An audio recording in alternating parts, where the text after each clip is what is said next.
Myra, will my video stream be visible throughout the Zoom, or is it just at the beginning and the very end? Sorry, Ethan. Say again, please. Will I be present throughout the whole thing on video, or just at the beginning and then again at the end? Whatever you want. I guess it's better to present and then close your camera because I can put just Jen and Max on the screen. Yeah, that'd be great.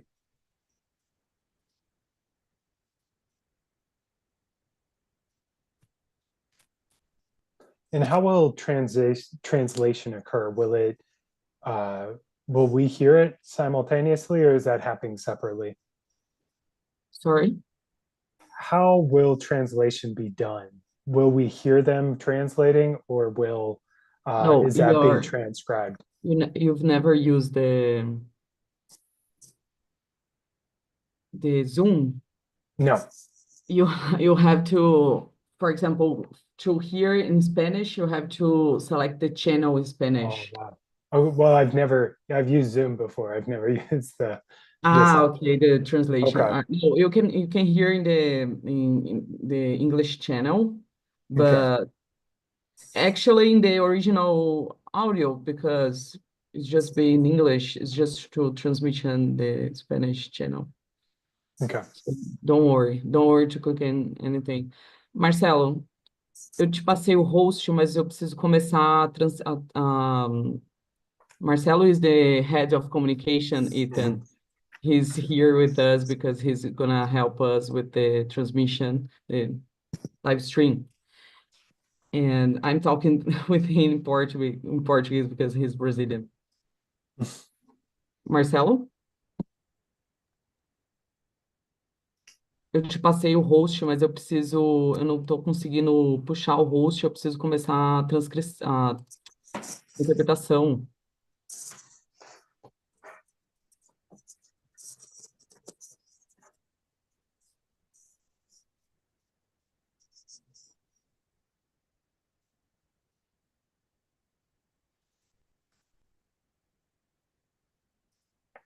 Jane, do you want to see if we can hear you? Sure. There Good we morning, go. Marcelo. It sounds great on my end. Yeah, for me too. I got a brand new computer just for you guys. Wow. My other one, it was sketchy. I was like, you know what? It's time. Maíra, Oi. hey, hello. I was talking and it was well, my mic now is working, right? Okay, cool. So Maíra, do you need anything else from my side? Because Yeah. I'm saying that I need you to. Eu preciso que você comece a interpretação, porque você está como host, eu não consigo fazer isso. okay, but how do I do that? More, points, Yeah. and it can be something else than I, because I'm not the host Okay, anymore. interpretation. Interpretation. Andrea is the interpreter. Andrea and Marta. Okay, but how do I add them? I don't have Can you pass the host for me and I can do it? but I don't know why I'm with the host because I didn't do anything here. I did. I put you like the host because you have to be the host to live stream on YouTube. Okay, where do I change that now? Participants, you can see yes, Painter America, it's me. 3 Yeah. point, make me Okay. host. Okay, cool. Okay, yes, Inter-America is the host now. Yeah, okay, thanks.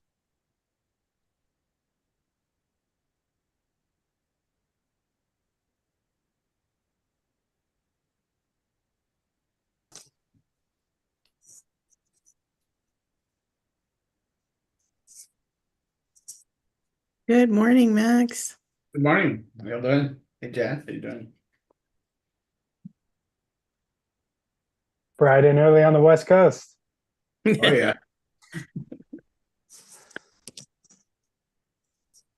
It is.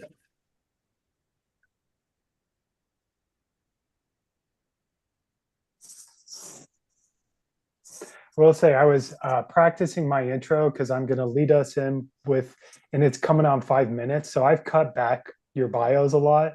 So if there's anything you specifically want to share, I'm going to even try to make it even more concise going in. Hopefully, maybe I won't read some of the things I'm supposed to, just to make sure we stay on time.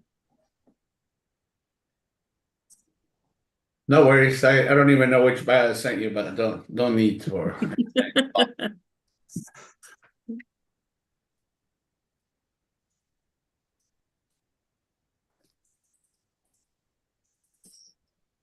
All right. How are things over there in Connecticut? I'm actually in Florida right now. I just took my mom back home. So it was cold when I left. Yeah, it's very But cold. it's cold here too. It was like in the 40s when I woke up. Wow. It was Right. No such 20 thing as global degrees warming, when though. They were okay with the hurricanes around that area? Yeah, they clean up pretty quickly around here. Yeah.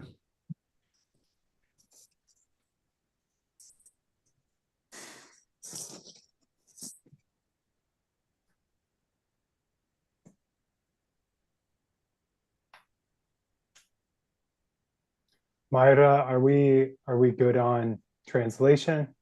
Yeah. Are we set to start here in 1 minute? Yeah, no, all good. We can start. Okay.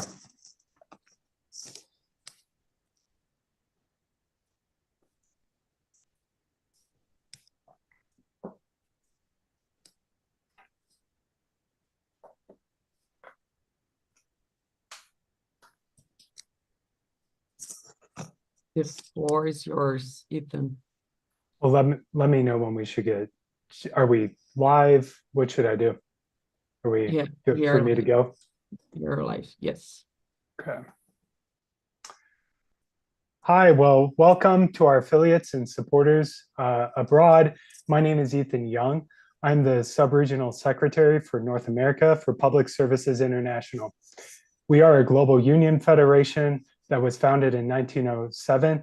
We are more than 700 trade unions representing over 30 million workers in 154 countries. Our members work in healthcare, domestic care, educational support, energy, water, and sanitation at the federal, state, municipal, provincial, and local level. We defend trade union and workers' rights. And we advocate for working people to have quality public services everywhere in the world. Today, we are here to discuss the impacts of the US election. And with some background, we've seen since the 1990s, neoliberalism has ushered in an era of privatization and austerity. This economic crisis that working people feel the brunt of has also generated the growth of the far right seemingly everywhere. We see insurgent of the far right in the United States, in France, Italy, India, Brazil, and even more countries trying to answer these problems that neoliberalism, privatization, and austerity have caused. However, their answers, what they're providing people across the world, are very toxic. They just offer up scapegoats for us to pin our frustrations to, all in the pursuit of the interest of both global capital and oligarchs in their personal, individual, and financial interest. Here at PSI and here in the global trade union movement, we believe the answer is not division and tribalism, it is solidarity, and that we need, spaces in which we can share the strategies that have led both to our victories, but also to our losses, so we can build our strength and our solidarity, both regionally and globally, to be able to fight, attacks on workers' rights, public services, and fight back this insurgent political ideology of division and racism. Today, we're going to get into the details of how this global rise of the far right, which has led to the return of Donald Trump to the presidency here in the United States, how that is affecting our members, here on the ground, from the East Coast all the way to the West Coast. We have two fabulous union leaders, based on the East Coast and the West Coast, representing a diverse cross-section of the American working class here in North America. First, we have Jan Hockadel, who will be leading this interview and discussion. She is the Vice President of the American Federation of Teachers, and she is also the President of AFT Connecticut. She has held various union leadership roles, including serving as president of the State Vocational Federation of Teachers. She is also the co-chair of PSI Inter-America Regional Executive Committee and is an elected PSI executive board member. In addition to her union leadership roles, she is also an elected state senator here in the United States state of Connecticut, where she serves as the chair of the Aging Commission and the vice chair of the Environmental Commission. And from the West Cost, bright and early at 8 a.m., we have Max Arias, originally from El Salvador. He is the executive director of SEIU Local 99, a position he has held since 2015 as a first Latino to represent the 50,000 member strong education union in the state. Max has worked with SEIU across the United States in Michigan, Chicago, and California, eventually serving as the assistant director of collective bargaining and representation for SEIU Healthcare Workers West in Oakland. Max represents the United States here at PSI on the Inter-America Regional Executive Committee. So with all that being said, without further ado, I'd like to hand it over to our member leaders, Jan and Max, to introduce themselves and discuss how this election is affecting workers here in the United States and people abroad. Thank you so much for being with us. Thank you, Max, and welcome to everyone again.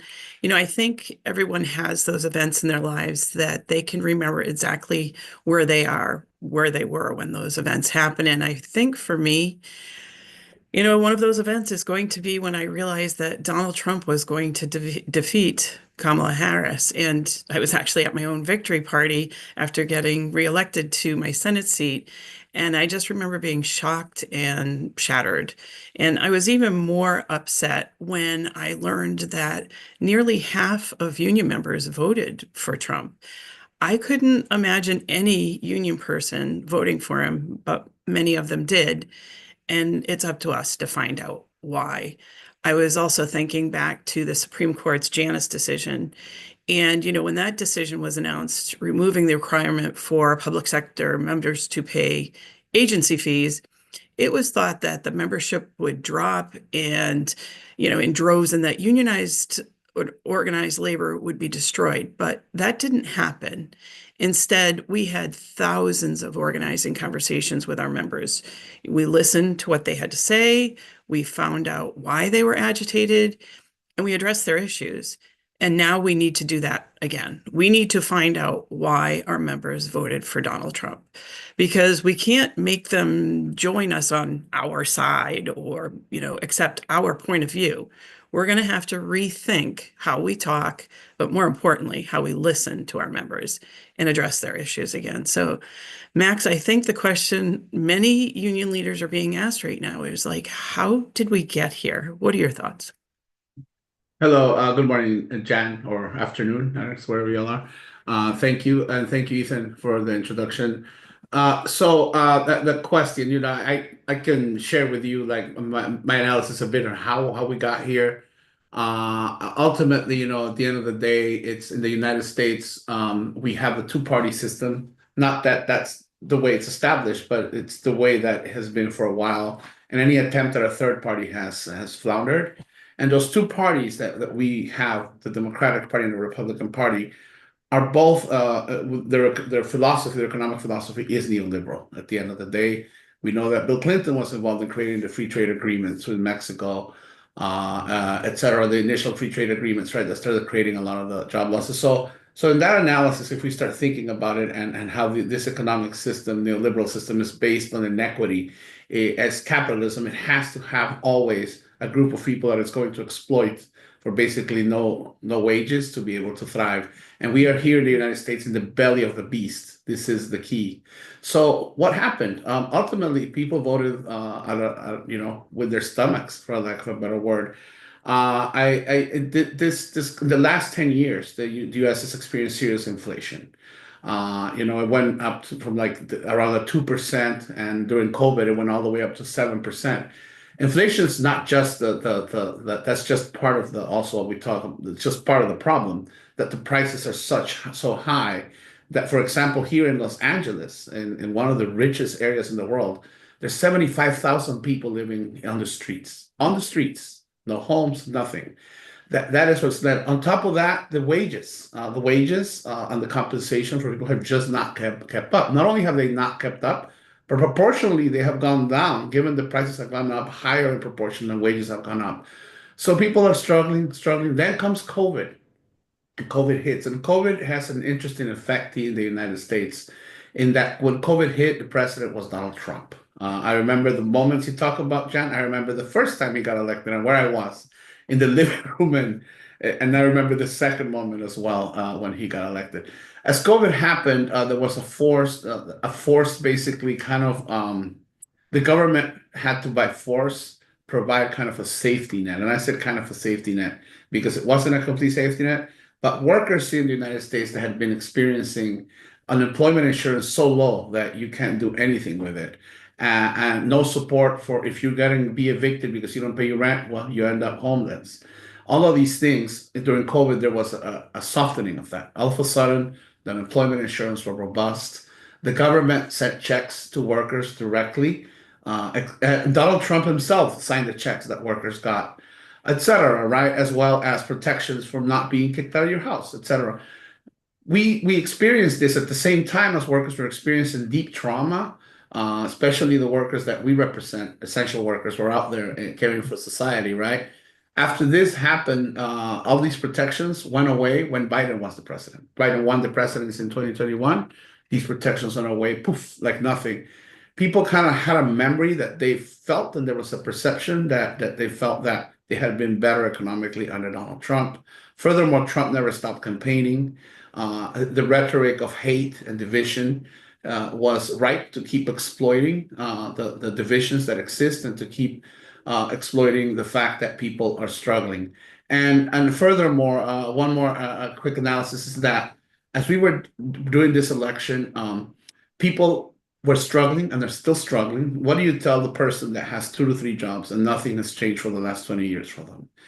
They still have to struggle. They still have 2 to 3 jobs. And Donald Trump managed to address that. Not that he sincerely is going to do anything about it. In fact, all his policies are opposite and contrary to improving the conditions of folks. But he addressed it by saying, you're struggling, I'm going to make sure you're not struggling. Whereas the Democratic Party, which we, even though both parties are neoliberal, we in labor tend to support the Democratic Party because it's not a party that is preaching hate. It's a party that's not preaching hate. It's a party that's not preaching racism. So we have to support that when we have 2 parties, right? That doesn't mean that we have to support it blindly, but we do have to support it. And so along comes, and what the Democratic Party did in reaction to people saying I'm struggling, it just said, hey, we have the best economy we've had in a long time, because it's true.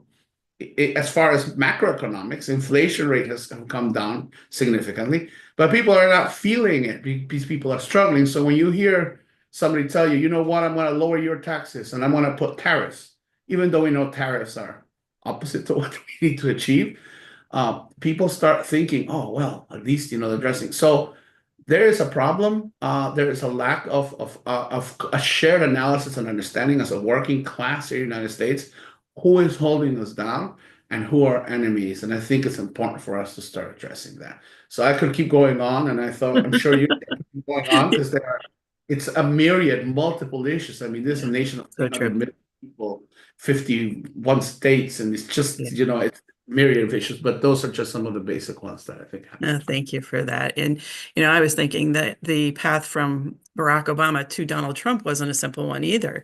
And I think the election of a Black president made it allowable in some spaces, like on Fox News, to claim that America no longer has a race problem. And in fact, they convinced people that it was the white Christian people who were under attack. And sadly, many polls now show the majority of white Americans believe they are now facing discrimination. And so the culture wars that used to lie below the surface have become a driving force in America again, and especially in politics. And those issues have drowned out the typical economic arguments that you were talking about. So we now have a country that seems more concerned about, trans people in public restrooms or in high school sports than the fact that the federal minimum wage has not changed in 15 years. And no one seems to mind that billionaires pay lower tax rates than teachers or nurses. And somehow we ended up here. So, and I find it ironic that people cry fake news, but in fact, it's the billionaires such as the Murdoch family, the Elon Musk, that largely control the flow of our news and in our population. So in truth, most Americans were not watching what I was watching and reading what I was reading when I was following the election. And the clips that we see and the news that we read, they really start with choices. Do we watch Fox News or MSNBC? And then whatever news we choose gets amplified by algorithms and Facebook and on Twitter. And we've gotten to this place that it's not that Americans see the world differently. We actually are living in different worlds.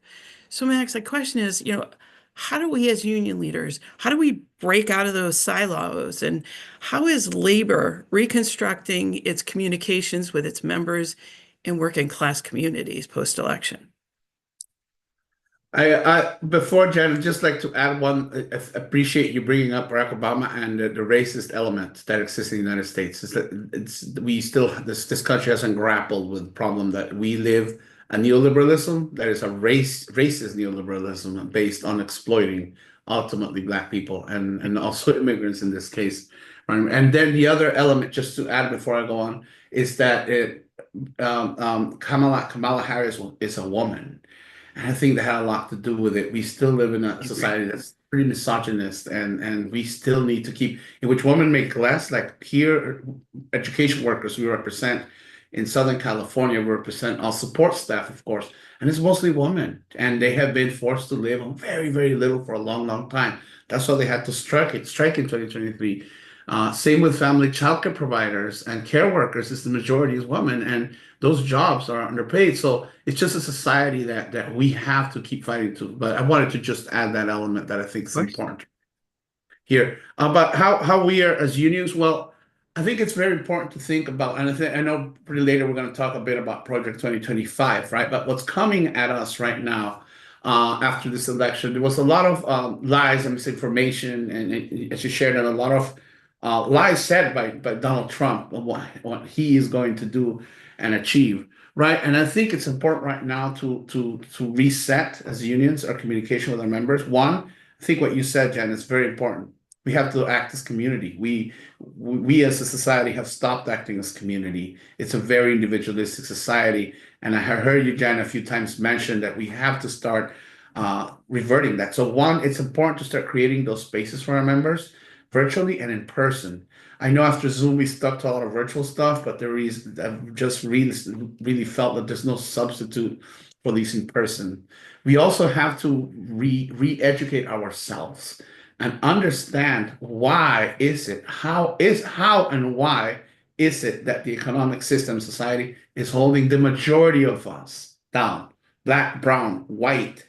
The fact is that this is a system that's created to hold us down. And to do that as unions, we need to start communicating with our members more directly, as you mentioned, one-on-one, and start creating spaces to educate ourselves, not only on the skill sets needed to be a unionist, such as organizing, collective bargaining, etc., but as well as understanding intrinsically what is holding us down and how can we affect that? How can we change that? For example, knowing that at the end of the day, these austerity measures coming at us are just making things worse.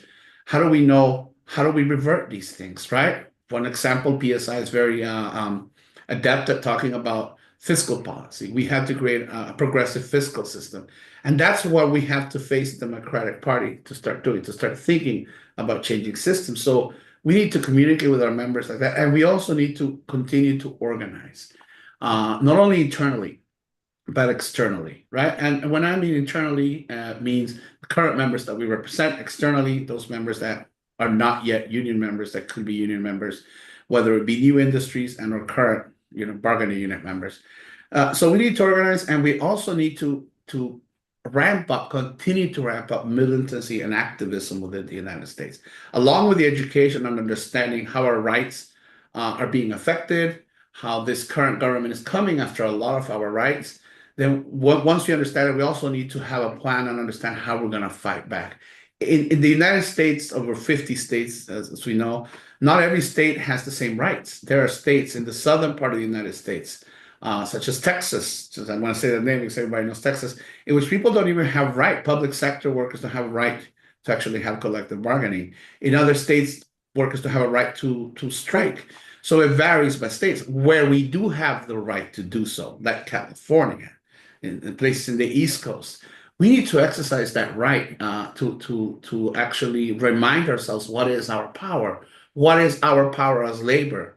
It is ultimately our labor. We either give it or take it away in an organized fashion. The strike as an element. In places where we have the right, we need to continue to use the tool, not just to strike for strike's sake, because nobody likes to do that, but to improve these conditions and use that as a tool to start changing those relationships with the government, the economic relationships that are forcing us to stay down. If we do that in the places where we have the right, then we can give hope and chance to places where we are fighting for those rights. So I think it's important to a lot of these things, what you said, ultimately going back to creating community, understanding and remembering what our power is, how to exercise our power, what are our rights, and then what is the strategy and elements to start. If we communicate with union members like that, it's not just going to be union members. It will be working class people that will see a pathway and will see a light at the end of the tunnel. I think you're so right. We have to have those really hard organizing conversations because I don't think the electoral college is going away. And that system means that over 80% of our states, the presidential vote is already a foregone conclusion, right?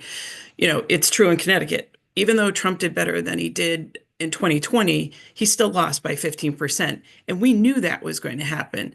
So what we did was we concentrated on our state legislative elections, and we did historically better in those races because, as we told our affiliates, that directly, whatever happens in our state, that's what's going to directly affect our members. And so in reality, we no longer have that union density that you were talking about to determine federal elections.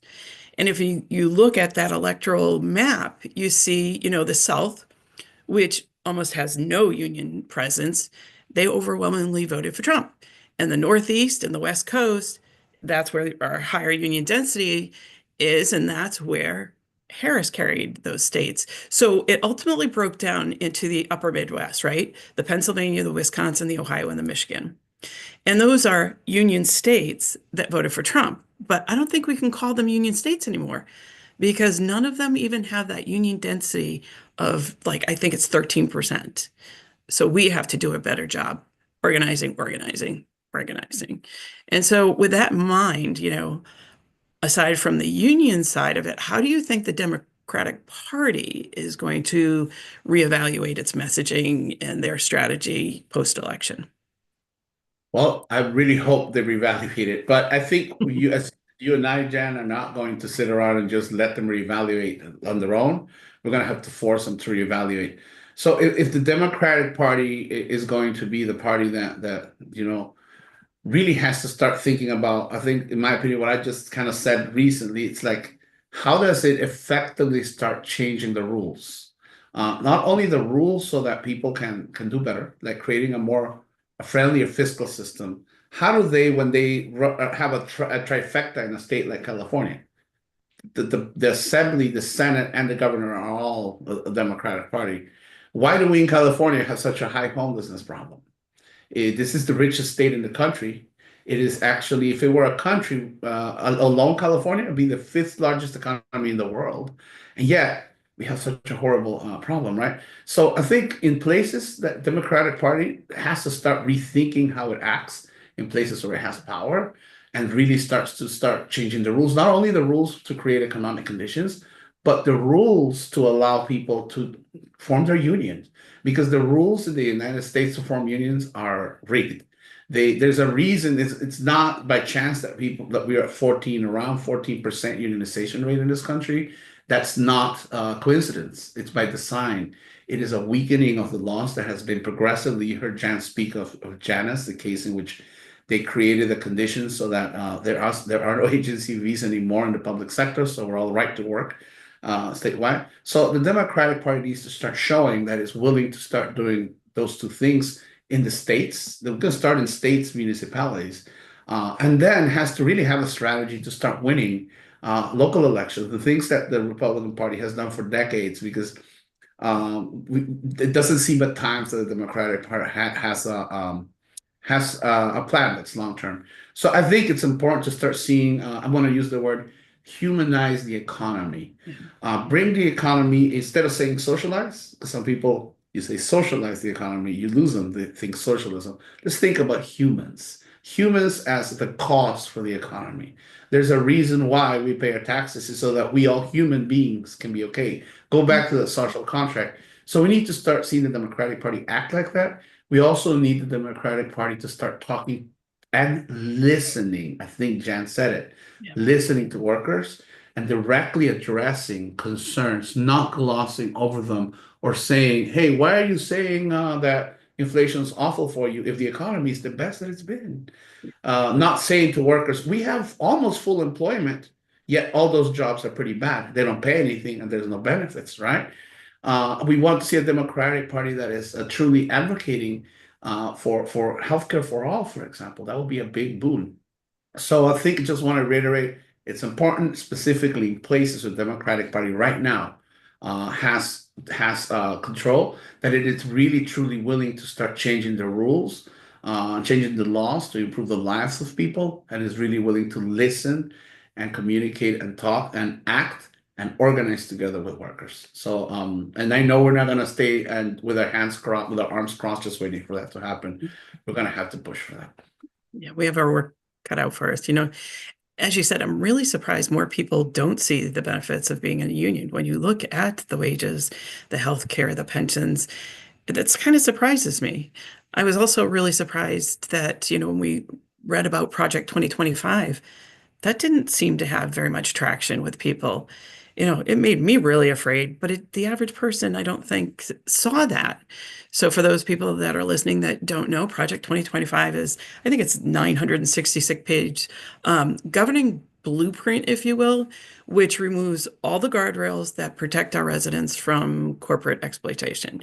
So Max, do you think Project 2025 is, will it be put into action? And if so, will it be legislated, or do you think it'll be an executive order? What are your thoughts on that? But I think it's so broad, you say 900 and some pages, that I think they do have an intent to try and put the whole thing into action. However, it depends on what it is they're trying to do, that they need executive action. And even though, just let me pause briefly to just remind us, though, that the election happened, Trump won, but so did the Republicans won the House and they won the Senate. But we keep hearing that they want a mandate. Let's be frank. The House is almost the same. There was no changes. There is no mandate. The House of Representatives is almost a stalemate. The Republicans have a very slim majority. Same with the Senate. So that there's a mandate to implement something like Project 2025 is a problem. So I think what we should do as unions is focus on how we're going to fight back on where we are concerned, right? And some of the examples of Project 2025, it have to do, for example, with not the elimination, but they want to change how Medicaid, which is healthcare for low wage and people with disabilities, is managed. The federal government gives to the states a certain match for utilizing this Medicaid. They want to change how this is dispersed, which would effectively mean that there will be a lot less healthcare for people that need the healthcare at that level. Furthermore, they're struggling to figure out how to put, for example, job requirements. So if you are somebody that is low income and all of a sudden has no job, you may not have healthcare. And the same thing they're trying to do with everything that the government calls entitlements, which has to do with, unemployment insurance, et cetera. So there's a lot there. There's also the elimination of the Department of Education. I just want to bring that up because that's, I think, a very important thing for us. And another thing that's existential for unions that Project 2025 calls for is the elimination of public sector unions. They think there should be no public sector unions at the end of the day as well. And that's something that the Republican Party has been trying for decades to get rid. They've done it through the Supreme Court, which, by the way, we also have the Supreme Court. And so some of it has to be, for example, the Department of Education, because I know, Jan, that's near and dear, and it's near and dear to us as well. The Department of Education, to eliminate it, has to be legislated. There has to be the Congress, both houses have to actually pass something and et cetera to legislate it. So there's an opportunity there. And what they're trying to do there, really, the way they told people they want to eliminate the Department of Education is it's an anti-woke agenda. I'm using quotation marks. Yeah. It's an agenda of hate. At the end of the day, they claim through the Department of Education is how schools are able to teach students about things that students should be learning. Let's be frank. Sorry,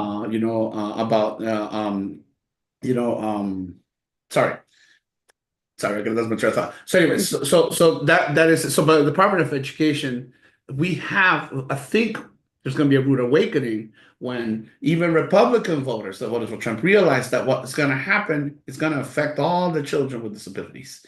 It's going to affect children with disabilities. They're not going to have one-on-one support. It's just crazy what could happen. So there's an avenue here, actually, at the end of the day, in the Department of Education to organize differently. Our union members, regardless of party, at the end of the day, we would be organizing to make sure that children with disabilities have the support they need. And I don't know who's going to be against that. So that's one example of the Department of Education. The Department of also the elimination of public sector unions is difficult, given that it would have to be some kind of Supreme Court decision. That's probably their easiest route to create a decision that goes through the courts and goes up. Otherwise, it's really left up to the states on the public sector, but they will immediately start enacting attacks on federal workers for sure, because they have the power to do so. So there's a lot. It really depends on what we fight. At SEIU, I know, and it's an example because it's where our union sits, is a fight on Medicaid. We want to make sure that we are fighting to ensure that folks realize that the federal government is going to be trying to diminish the access to healthcare to working people at the end of the day. And that fight, again, is a fight that could be nonpartisan. It's a core issue fight. So it's something we need to focus on as well as the Department of Education. So it depends, but we just gotta, we cannot, just because there's a document called Project 2025 and the government right now is completely gone Republican, the federal government, doesn't mean that we have to give in to it as if it's a certainty that it's going to happen. Because none of that is a certainty, and it really depends on how we organize to be able to push back on that. Yeah. And when things do happen, we have to make sure our members understand, and actually the public understands what's happening to them.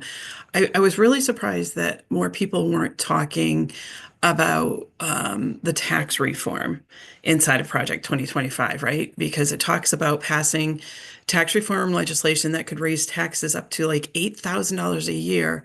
And it could skyrocket the price of household goods, especially for the middle class, while at the same time giving handouts to billionaire donors. And as far as an income tax, it would be one of the largest income taxes for the rich. And again, that will all go on the lower and middle income earners, right? And so it would really be just continuing Trump's legacy where he left off the first time.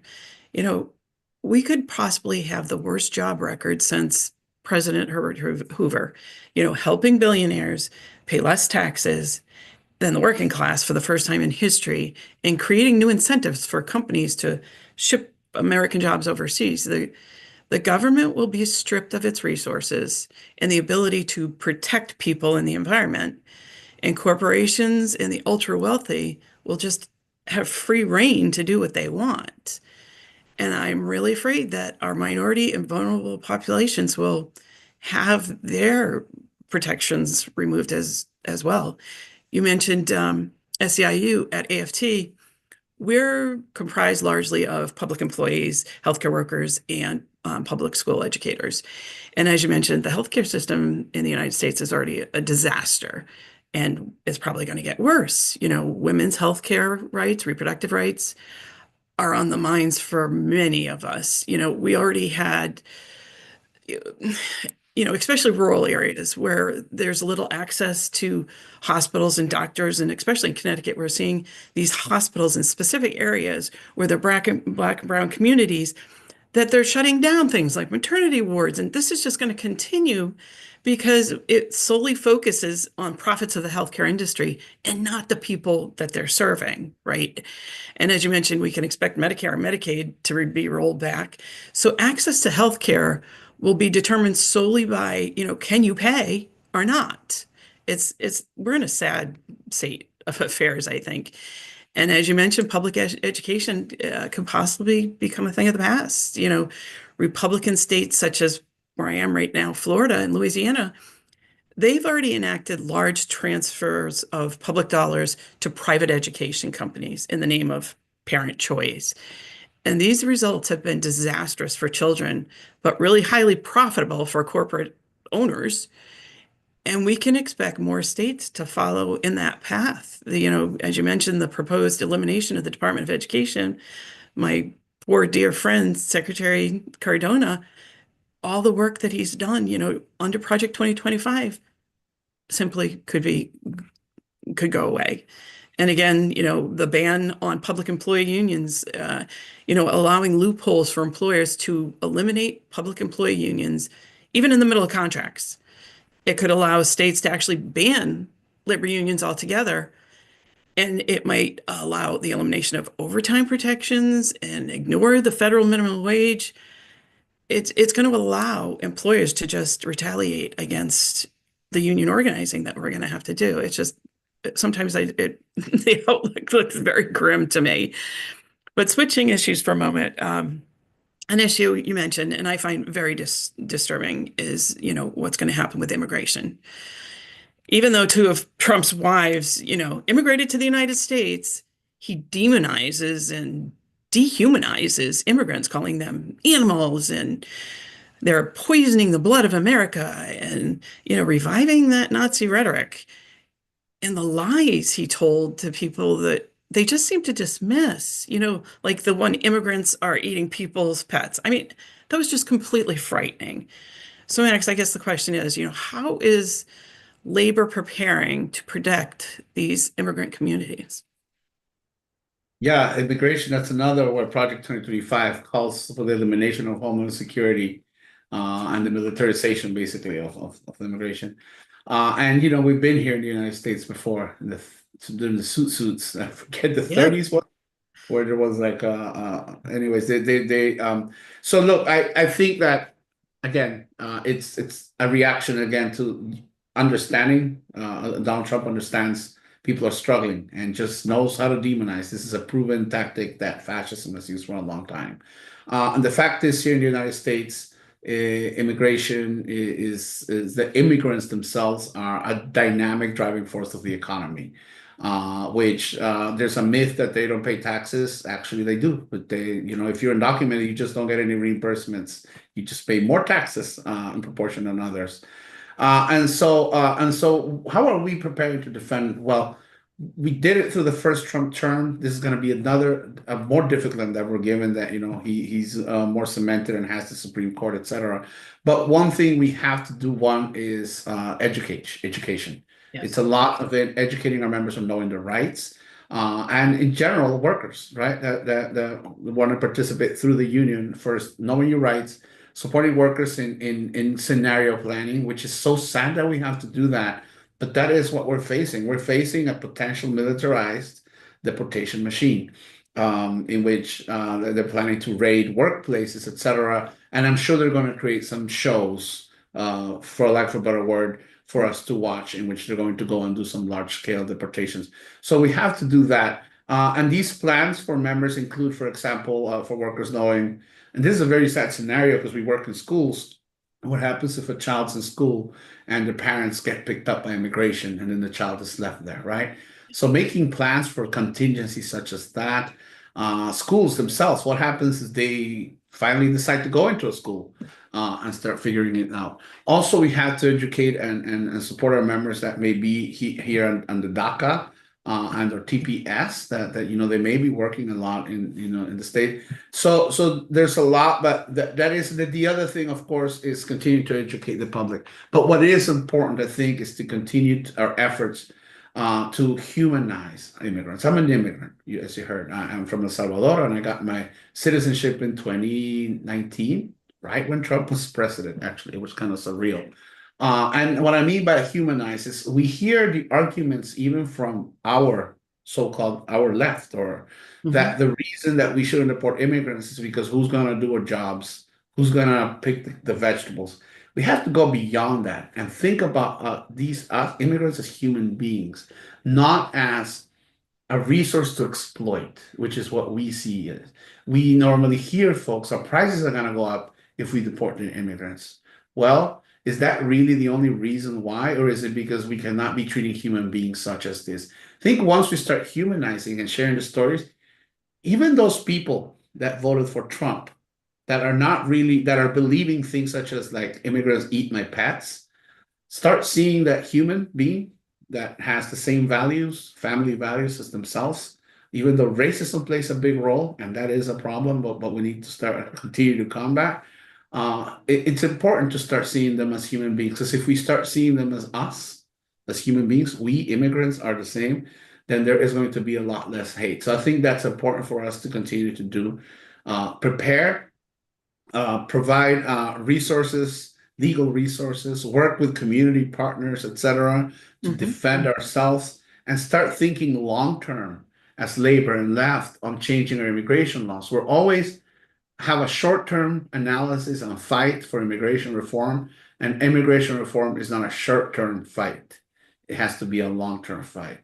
And so that's what we're going to have to do. And we're also going to have to steel ourselves. What I mean by that is we're used here in the United States to protests and having rights to protest, and that we can go out and protest and not get our heads banged in necessarily. It does happen, by the way. People do get their heads banged in, and there is get tear gas flowing and everything, but not to the levels that we see in other countries. Under Donald Trump, I know that he's going to do his best to create such fear and terror that if we protest, that we have to combat that and be ready to act and protest in peace, but be ready for the other side not to come with us peacefully. Yep. So that's what I mean, but we have to steel ourselves, and it's going to be apparent as we're defending our immigrant sisters and brothers. Absolutely. And I know one other thing that we did in my state of Connecticut is we made sure that labor elected legislators that actually promise to protect our communities and our members. And, we have to maintain our sanctuary status in our states. I think that's really important, but that's, we're hoping we don't have to get to that point, right? Because as you said, I think the most direct action we can take is to organize workplaces in our communities. There's obviously difficulties in doing that, language in some cases, sometimes cultural barriers. But I think the biggest problem that you hit on is companies often take advantage of our confusing and punitive immigration laws, and they convince the workers that their residency status could be jeopardized by participating in a union drive. Companies will spend millions on anti-union campaigns, and regardless, the best thing unions can do for our immigrant communities is to give them that union protection and then the sanctuary if it's needed. So a lot of our organizing is going to depend on the Department of Labor. You want to clue us in on who is nominated for the Secretary of Labor, and how could that possibly affect organized labor? Yes. Sorry, I am I keep forgetting the name. Lori Chavez Zimmerman. Yes, so it's interesting. Lori Chavez is the name. You might know more about Jan, so please speak on her. But it's what I'm saying is interesting. It's a bit of hope, but at the same time, she's gonna be working in such a hostile environment that we need to keep organizing. But since Trump, it's out there that he won 50% of the union vote, although again, these are exit polls, so we'll see at the end of the day what happens. He put a Secretary of Labor that is from Oregon, even though being Republican is a person that seems to have been working well with labor in Oregon. In one of those rare cases, not what we expected from the Department of Labor. And so there is some light of hope there, and that we can, not have such a hostile environment coming from the Department of Labor. And we'll see. Maybe it's a sign that he's not going to be assigning too crazy people that are too gun ho in the NLRA, in the National Labor Relations Board, so the NLRB, which is the one that governs. But there is some hope, but it makes sense politically that he would do that, given that he was appealing to workers, et cetera, et cetera. But then if we see all the other picks, it takes away a lot of that hope. But hopefully, I don't know, Jen, what do you think of that, of her?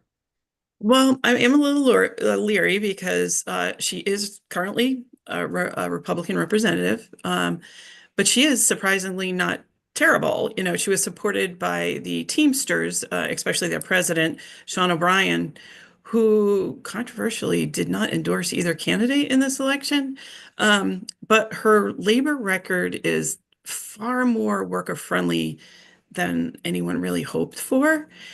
It's kind of funny because in response, papers such as the Wall Street Journal and the New York Post, they're kind of freaking out because of this pick. So we don't even know if she will survive the Republican Senate confirmation or have any real power. But like you said, in the sea of horrible cabinet nominations right now, she kind of is the bright spot, but we'll have to see if it actually goes through, right? Yeah. So AFT and SEIU represent a significant portion of care workers, across home care, child care, nursing services. And the majority of this workforce, they're the working class women, a lot of from migrant communities.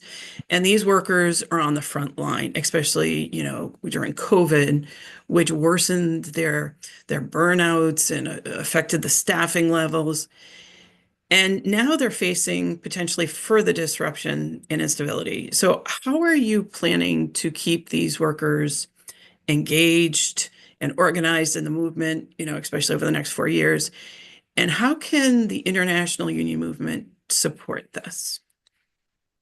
Yeah, it's the attack is crazy, and I'll talk a little about home care.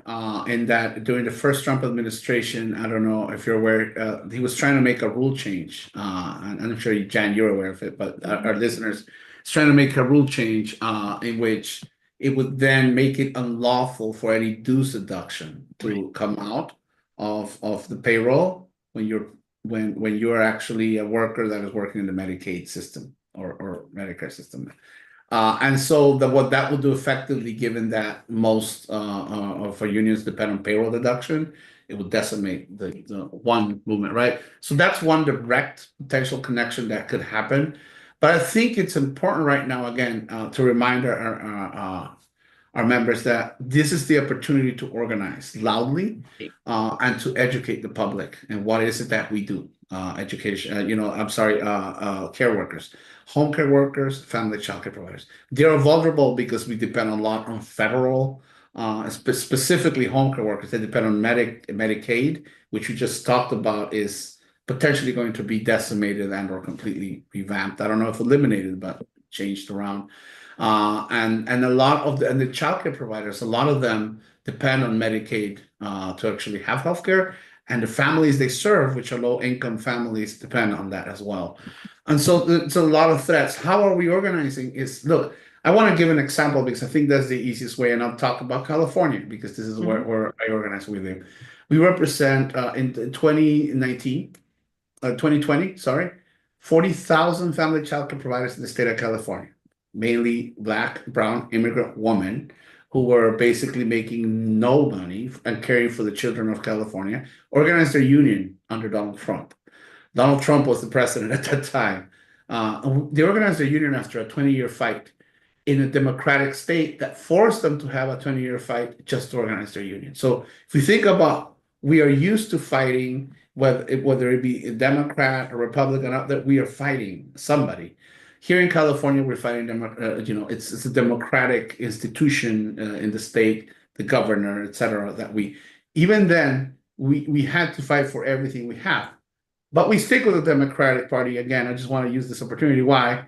Because the Democratic Party at the end of the day is not out there preaching hate or trying to take away your rights, which is what's happened in Florida, in which the Republican governor took away a lot of the rights of those members, and unions have really struggled in Florida. Not because the workers are not strong, it's because the system of laws is holding them down. So I just wanted to put that point why. But ultimately, everything our members have in the care sector, we have fought for. In fact, the home care workers and child care providers did not have the right to have a union in this country up until the 2000s, in which finally home care workers in Illinois figured out they had to change the law to make it lawful for them to have a union. And then we started doing that in many states, the same in childcare. So it's very recent that we have a union. So our members, care workers, they have fought, and some of them that are right now members fought to have their first union, and we had to fight an uphill battle. Yeah. So we need to energize and to face what we're having. Is we need to even up the militancy and keep our demands. Yeah. Why? Because if we don't keep our demands, what the opposite is going to be is austerity, and it's just going to be a foregone conclusion that it's going to happen. So we cannot, it's important for us to not see what's happening as certainty, but keep organizing in a very militant, visible way that attacks what we said initially, the rules that hold us down. So I think that's how we need to keep fighting, and that we're committed to doing that as unions. Great. In healthcare, it's always important to focus on the patients too, as well, right? People who dedicate their lives to helping people, they can be moved if they see the connection between the administration policies and their patient outcomes. And, my union represents more nurses in our state than any other union, and a surprising number of them are Republicans. And so we continue to talk to them about their issues and how to improve their work condition at the bargaining table, in the community, and in the legislature, like I mentioned. So when they believe in a union and they see that we're fighting for them, that's when we have them. Really important.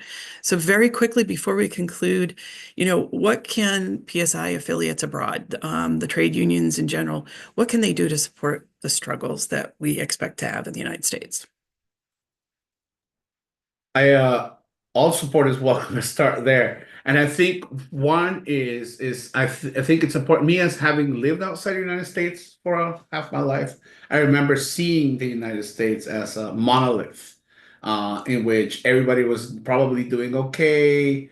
Workers that were struggling were not really struggling. All these things. I think it's important to for affiliates to start. If you haven't yet, continue to learn more about the struggle of workers in the United States. It is massive. It is the same. The fear is the same. The bosses have the same tactic, and we know that capital is global. And this attack on public sector unions is global, because the public sector unions are the last holding the line on ensuring that societies function as societies and don't have austerity. So I think it's important to stay engaged, create spaces like this to be able to continue to communicate through that work, through continuing to communicate, through continuing to meet and continuing to work. We will find the spaces in which we can support each other with direct solidarity. As we are mounting our defense, for example, when the government Trump starts again deporting people, putting people kind of like concentration camps, I don't know how else to put it, or jails in which they have kids in cages. I don't know if you saw that, right? Mm-hmm. We need to amplify and make sure that everybody understands that, and we need to figure out a pathway, whether it be through social media and or other governments, to start to put pressure So I think the more important than anything is staying educated, staying in solidarity, continue to build these spaces, because these spaces are going to be the catalyst on how we find a direct way to support each other. Yeah, and I know when we were just a few weeks ago at our convention in Bogota, Colombia, it was just nice to know and talk to people where their politics have already been broken in the past, or they're even broken now. It's just nice to be able to hear and learn from other leaders how to stay optimistic and continue that fight. So I think the biggest help is just showing us how to not feel defeated and how to keep fighting that good fight in the face of increasing odds. So, Max, I will ask you, is there any concluding remarks you'd like to make? No, I think we've spoken a lot. I think just to add to the last is I think we need to learn. And you just said it, Jan. I just want to reiterate what you just said more directly. Learn from other movements what they've done in this phase of hopelessness, such as Brazil, remember having their Yes. jailed and never gave up, or Argentina, who's facing Milei, El Salvador, who's facing Bukele, that's where I'm from, etc. We see it in Europe. And so I think it's important for us as the labor movement in the United States and the left to learn also from other movements on what they've done. But closing, I don't have many closing words, but to say we got to keep fighting. Yeah. Hope is a plan to win. I know that we have that in us. We have seen these moments, these dark moments before. This country lived through Ronald Reagan and Bush. What was it, like 16 years of that? That created a lot of what we're living right now. But here we are. So I think it's important to just keep organizing, keep learning, and keep building that community. Yeah. Max, when Donald Trump was first elected, it was said he would be like a tornado going through a trailer park, right? That it would cause a tremendous amount of damage in a short time and take a long time to clean up. But the thought was we'd, eventually recover. And some of that damage, either could not be cleaned up or we're still working on it. And hundreds of thousands of lives were unnecessarily lost from the failure to respond to COVID. And that really can't be changed. And reproductive rights have been, protected now state by state, but there's still millions of women, mostly in the South, who have not recovered the autonomy over their own bodies.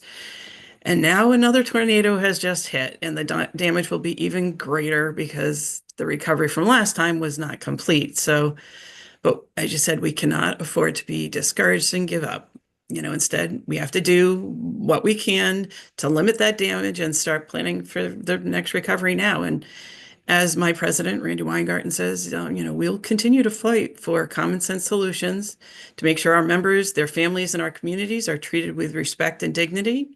We'll work to ensure our schools are welcoming and safe. We'll work to make sure everybody has decent health care, wages, and retirement security. And we will continue to fight for all Americans to have the right to a union. And it is important for labor that, as always, that we take the lead in this process. And there's a reason the right wing views us as the enemy, because we put in the work and we get the results. And we just have to find common ground with our members that affirms our values and together to do the work. And it's an enormous challenge, but labor has never backed away from a fight yet, and we won't back away from this one. Ethan, we turn it back to you. Thank you so much, Max and Jan. I'll say I'm at least walking away with optimism. It's so important for us to have these spaces, that's facilitated in this instance by PSI to talk about these issues and to hear that there are, like Max alluded to, that we defeated Bolsonaro in Brazil, that, the catastrophe that is Milei, the catastrophe that's happening right now in El Salvador, is there is a fight back. There are strategies that can bring these tyrants to heel, that can bring their governments down. And that it's through learning from one another. We don't have all the answers, about Trump here in the United States. We might have to reach out across the world and have these exchanges and opportunities to learn from each other. And, that, helps us politically, but it also helps us at the bargaining table to understand how so deeply intertwined we are as working people and workers. the same as, you know, our bosses and our employers are also, you know, globally minded and intertwined economically. So is our plight with one another, regardless of our national borders. So thank you all so much for, you know, shining some light on what is a scary topic here in the United States and how that impacts working people across the world. It really is an honor to have leaders like you to be able to share this information to our brothers and sisters and comrades across the world. So thank you so much for being with us here today. And, you know, La Lucha Sigue, struggle continues. Have a good day.